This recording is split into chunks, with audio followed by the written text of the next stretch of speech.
Okay, so sometimes people ask me why I flipped my classroom. So today I'm going to go through some of the reasons why.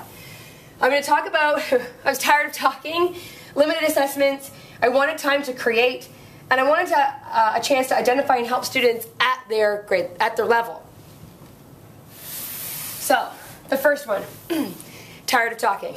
As a teacher, especially in a school that rotates, you end up saying the same lesson to multiple classes. And sometimes it doesn't come out the best the first time. Or sometimes someone asks a question in the class and it goes off into a better, deeper discussion. And so different classes get almost a different lesson. And you fall behind because you had those discussions and you don't get through all the points that you wanted to go through. And you're constantly clock watching because you're thinking, I want to get to my activity. I want to give them some time to work. I want to give an opportunity to give feedback, but I'm spending so much time talking and shutting down good questions. So this clock watching leads to, oh, I've got to move on, guys, sorry. And it ends the discussion, which is what engages the students. And that's the part that the real learning and the real understanding takes place. And I was spending so much time giving the information that we weren't really talking and getting into the issues and just learning.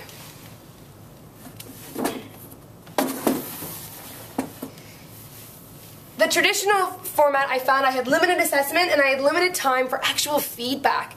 Who was doing the work?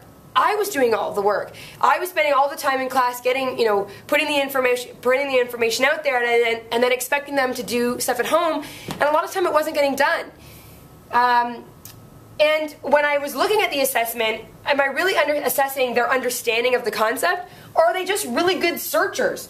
Oh, searchers that they can go home and find an answer on YouTube. When they're asked to do the activity in the classroom, you get an idea of, is it really them that has understood the concepts? Are they doing the work? Or is someone else doing it for them? Or is the internet doing them for them?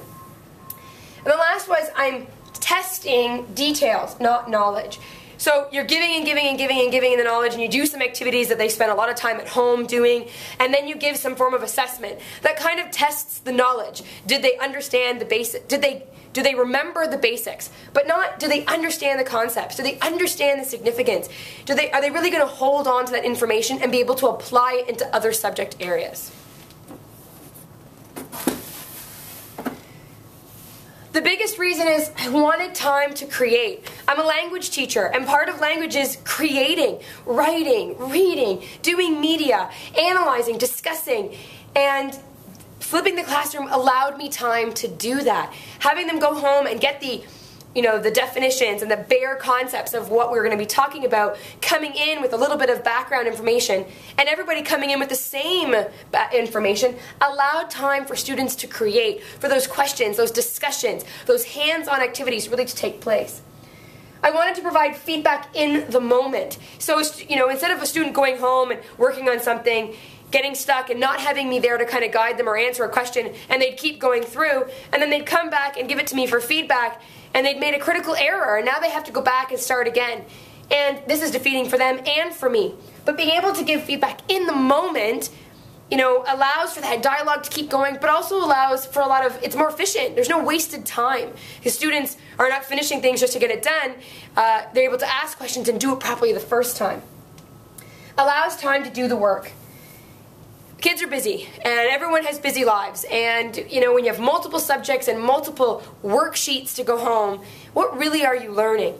But being able to come into the classroom and collaborate with your peers and work with people and get attention from your teachers, you get work done and you really have a deeper understanding of the information because you're using it, you're applying it in the moment.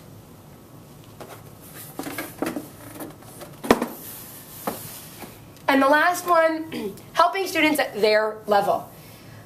The flipped classroom allows students to get information at their own pace.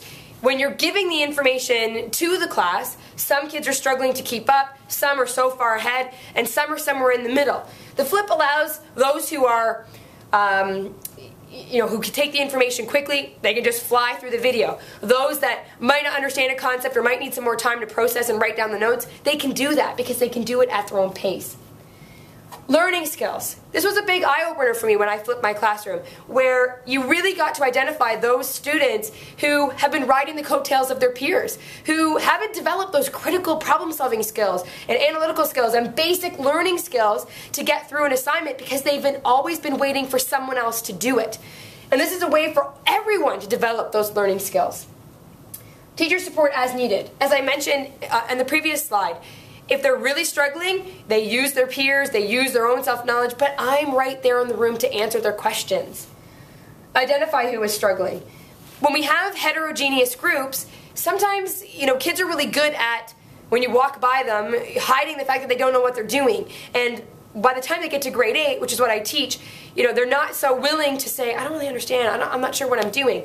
But when you do homogeneous groups based on assessment or based on your observations, you're able to sit with a group that you know might be struggling and really work them through the fundamentals of the concept so that maybe they can move on to other groups. But you know that they have those learning skills and they're getting the basic concepts that you're trying to teach. Engage learners who have mastered the concept. This is probably one of my favorite aspects of the flip. That group of students who you think were engaged because they always do their homework and they always answer questions and they participate in class discussion. But now they're given a task based on the concepts that you're teaching, but they're being asked to apply it and they're asked to extend their learning. And you truly see them engaged and enjoying learning and enjoying the activities and really having great, deep conversations about the concepts you're teaching. This is the reason you need to flip your classroom, is because it allows every student to be successful. That's why I flipped.